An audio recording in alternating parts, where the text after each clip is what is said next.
ஆமென். அல்லேலூயா. ஆண்டவர் நம்மை ஆசீர்வதிக்கிறவராய் இருக்கிறார். உயர்வு அடைய வேண்டும் என்று விருப்பப்படுகிற ஒவ்வொருடைய வாழ்க்கையிலையும் ஆண்டவர் அர்ப்பணிப்பை தேவை என்று அறிந்திருக்கிறார். ஆபிரகாமை உயர்த்துவதற்கு என் ஆண்டவர் திட்டமிட்டார். ஆபிரகாமை பேரிட்டு அழைத்தது மாத்திரமல்ல, அவனை ஆசீர்வதிக்க ஆண்டவர் திட்டமிட்டார். அவனுடைய பௌதீக ஆசீர்வாதம் பூமி கொல்ல முடியாத அளவு இருந்தது.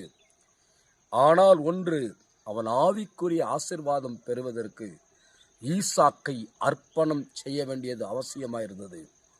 ஆசீர்வாதம் பெற வேண்டுமானால் அர்ப்பணத்தின் ஜெபம் தேவை.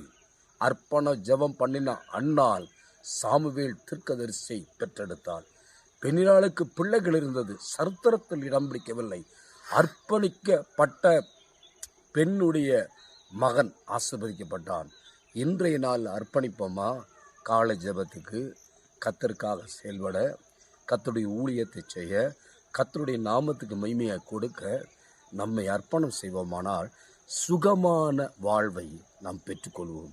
பிரியமானவனே, உன் ஆத்துமா வாழ்வது போல எல்லாவற்றிலும் வாழ்ந்து சுகமாயிருக்க உங்களை ஆசீர்வதிக்கிறேன்.